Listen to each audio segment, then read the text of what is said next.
1-0 na ang OKC kontra Mavs. Hanap ang pinakita nila, offense and defense, at pinamukha sa lahat kung bakit sila ang number 1 team sa West.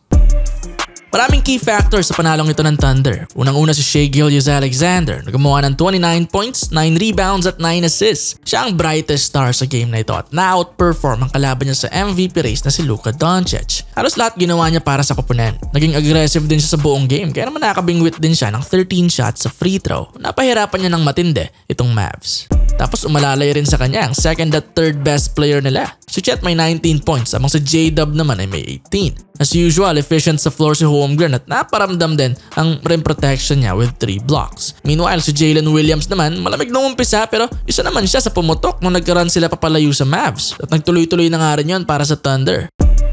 Sa kabilang banda, kabaliktaran naman ng OKC Stars, ang Mavs duo ay hindi gaanong naramdaman sa larong ito. Na-unexpected pero dahil sa magandang depensa ng OKC ay maiintindihan mo rin. Si Kyrie may 20 points lang nitong game 1 habang 19 lang kay Luka. Maganda pa rin ang shooting ni Kyrie with 50% sa field at 3 off 4 sa labas. Pero hindi pa nga rin to enough kung mawawala naman ang big numbers ng scoring partner niya. Si Luka kasi pangit pa rin ang shooting sa game na ito, 6 of 19 lang sa field at 1 of 8 pa sa labas. Simula first round, ganyan na talaga ang shooting niya, hindi pa nga rin ito nag-improve until now. At itong game 1, nagpatong-patong pa, magandang depensa ng Thunder, yung iniinda niya pa sa tuhod, plus malas na rin given na may mga good looks naman siya na sinasablay. Mahirap talagang manalo kontra OKC kung yung 30 to 35 point scorer nyo ay gagawa lang ng below 20.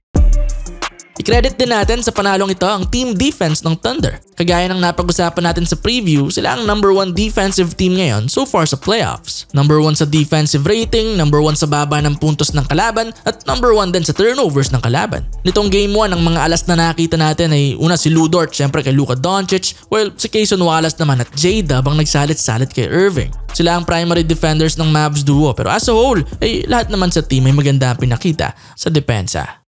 Na-force ng team defense nila ang Mavs sa 15 turnovers, 4 doon kay Kai, 5 naman kay Doncic. Tapos na-limit pa nila ang Dallas sa below 40% na shooting. Ang baba nun. Talagang napakaganda talaga ng pinakita nila sa depensa nitong game 1. Then sa offense pa, high scoring, di ba? 11 threes din ng second half sa 58% na accuracy. Binabahagi rin nila ang bola para sa better shot, kaya naman 10 assists ang nilamang nila kontra Mavs. Na-out-rebound din nila ang supposedly mas malaking team na kalaban. Overall, great team effort talaga ito para sa buong Thunder squad.